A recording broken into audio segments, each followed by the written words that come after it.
a couple people asked me how I was able to acquire my farm, and I'll just made me think of a couple different ways that I'll share with you on how you might be able to acquire a farm if that was your desire.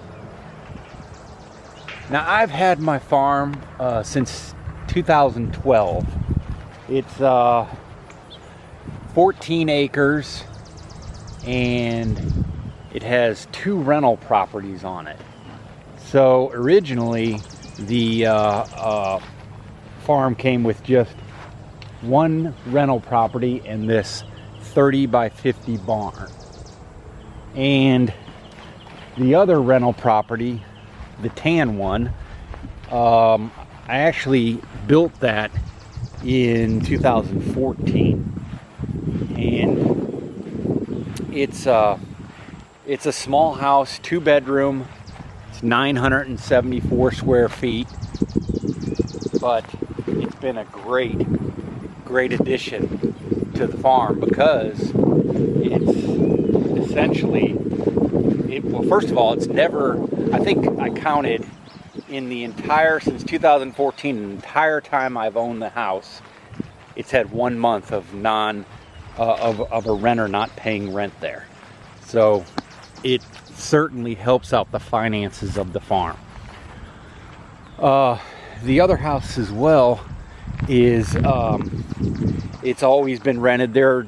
It's probably not quite as efficient as the tan house, but it's been rented very, very consistently. In fact, the people that live there right now have been there for about 7 years, and they're a little older, but I get no indication that they ever want to leave.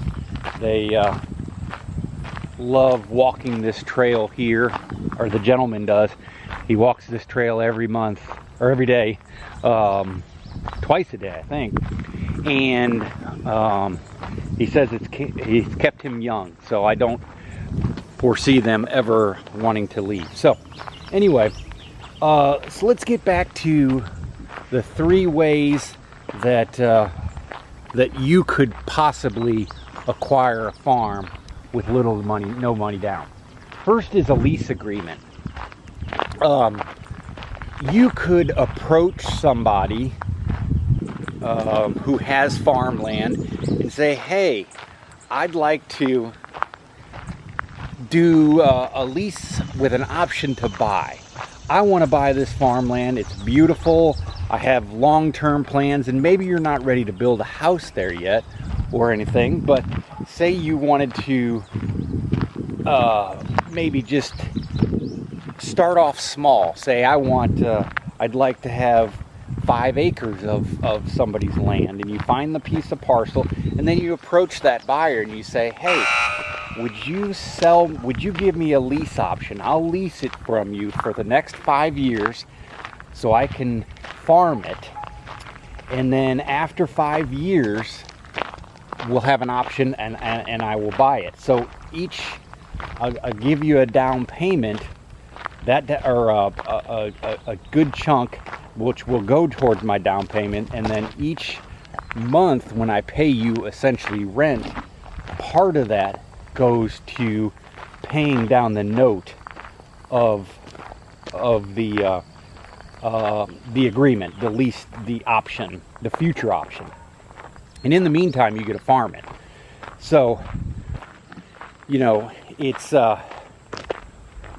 gives the owner, it's kind of win-win for both people.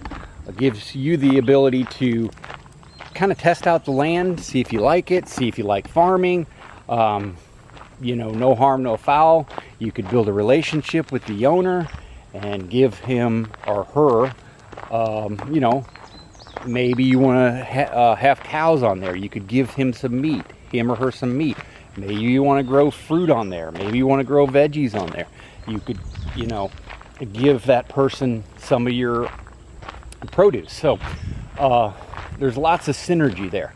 So the number one option, is to find somebody who has a good amount of land and just approach them. And approach them, say, I'm a young person, I'm interested in getting into the farming business. Could you help me? And a lot of people, if you approach it that way, it's all in how you it's really goes back to selling yourself. You have to it's all in how you approach it, and so a lot of people would be open to that. You just got to find the right person. So the second option would be partnerships.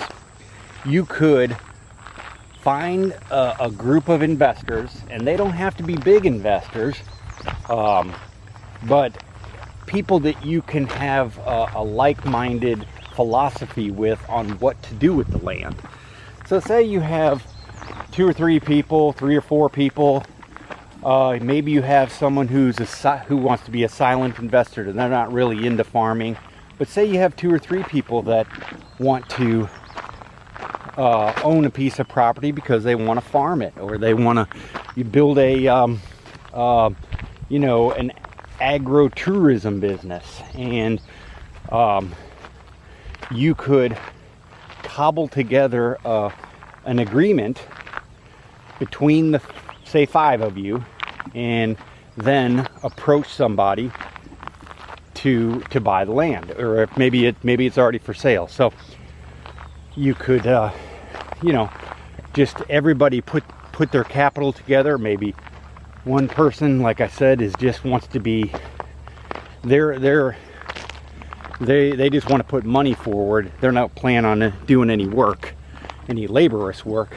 And then perhaps the other people are interested in doing labor, so maybe they put less capital up. Whatever your agreement is, you can structure the partnership however you'd like. There's nothing that says you have to do it a certain way. I would just suggest you probably get everybody's role in writing, and most likely have an attorney sign off on it, and so everybody's on the same page. You just don't want that kind of stuff to come back and bite you later in down the road if things go awry. So then you have your partnership. You have 5 people. Everybody has their role. Everybody knows what they're going to do.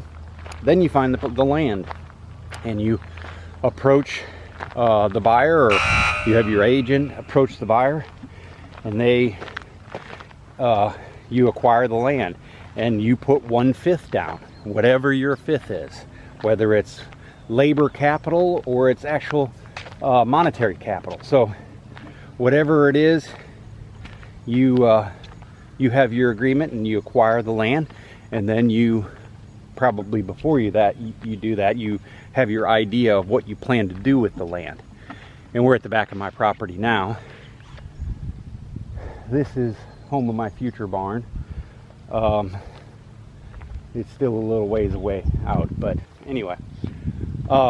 So that's what partnerships. They're great because you can leverage, your capital in so many different ways. However, it does become challenging because, people's lives change. They, they move away. So, but anyway, if things change like that, you always can buy the other partners out. There's lots of different opportunities. Here's my lavender field. Boy, they're looking good. I trimmed them all up, cut all the buds off. I got one that's struggling right there. Anyway, this isn't a lavender video, but you could grow a lavender farm. No one says you can't. So, anyway, partnerships. That's the second one. So our last option, and it's not the last option, there's many more, but the last one I'm going to talk about today is grants and federal and state money available to people who want to start a farm and grow a farm. There's lots of programs out there. You just have to do research to find you know, for where there's money available. It's already allocated by the federal government or your state, and you just have to go through the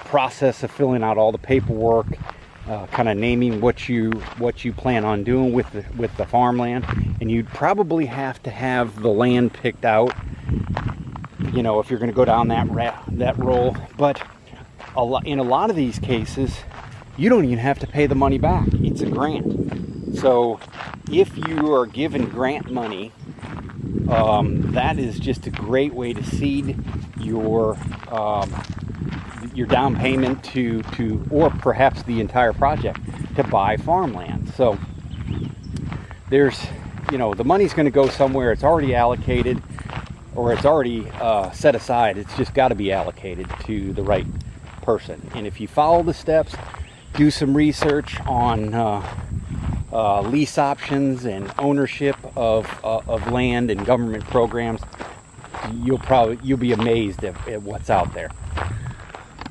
So that's 3 ways. Kind of getting back to my situation, I acquired this.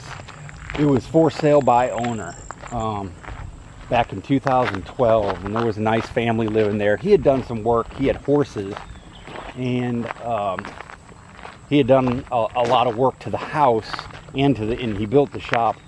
But the land was pretty, you know, it was pretty it was struggling a little bit. There was a lot of timber. I ended up harvesting some of the timber just because I knew I wanted to open it up and get more pasture space than was here before. It was mainly wood. Did have the pond and everything, but so I acquired it in 2012, and I immediately knew that I wasn't going to live here or anything. So I found a tenant really quick. We're blessed with it's right on a main road, so probably get 1,000, 2,000 cars that pass a day, and so it's easy to just stick a sign in the yard and have inquiries. In fact, we got too many inquiries, but everything after that's kind of been word of mouth. But anyway, so that house has been rented very consistently for the last 12 years. The second one, built in 2014, it was just a vacant piece of property next door, and so I figured, well, rather than it just being property, if I can build that, use both of them to pay off my entire mortgage on the farm. So I have it all in one loan, and it's paying, you know, the two rents, which come in about $1,700, $1,800, come in, pay off my note. You could do it that way. That's actually number 4. You could, if you could figure out a way to find a piece of property with a house on it, you could say to the buyer, hey, would you be interested in selling this property and getting the money out of it, but yet not move? You can stay here and be my renter. I actually I bought a property that very way. Had a nice lady, older lady. It was a small house. I still own it, but she didn't want to move, but she had to sell. She just couldn't really maintain it, and she needed someone to come along, the right person to come along. Anyway, I ended up buying the house, and she rented it from me for 2 years, and I about broke even. It wasn't a huge money maker, but it solved a need, and she was so grateful. I remember the day when we made the deal and she didn't have to move. She got a little money out of it, capital that she had tied up in the house, and then she could pay rent for the next 2 years, and she had tears in her eyes. I remember that. Ooh, that was moving. I was so happy to be able to do something like that. But there's just so many things that you can do with real estate that it's really about solving problems. You know, that lady had a problem, we had to figure out, and I just was open-minded enough, and she was open-minded enough to figure out a solution to that problem. So that's what you're looking for. You can do that with farmland. You know, farmland people have problems. They can't maintain it. They, you know, maybe their heirs just got the property and they don't want it all, but they want some of it. You come in, offer them a solution to their problem. Everybody's got these different challenges with their situations, and it's all about thinking outside the box and coming up with a solution to everybody that benefits everybody. So that's why I wanted to make this video. I had some requests from people asking how I acquired my property. We just took a walk on my entire property, or at least the land, and I hope you learned something from this, because there's a lot of, you know, there's a lot of people that have owned property for a long time, and they're not really sure what's going to happen to it, and it's about someone coming along and offering them a solution to their problem. And so that's what I think I was able to do there. So hope you found this useful. Here's a look at my pole barn that came with the sale when I originally bought it. I've done a lot of work to it inside, added concrete, added this door, but there's so much you can do with real estate. It's just multi-dimensional. Hope you found value to this. Thank you very much. Talk to you soon. Bye-bye.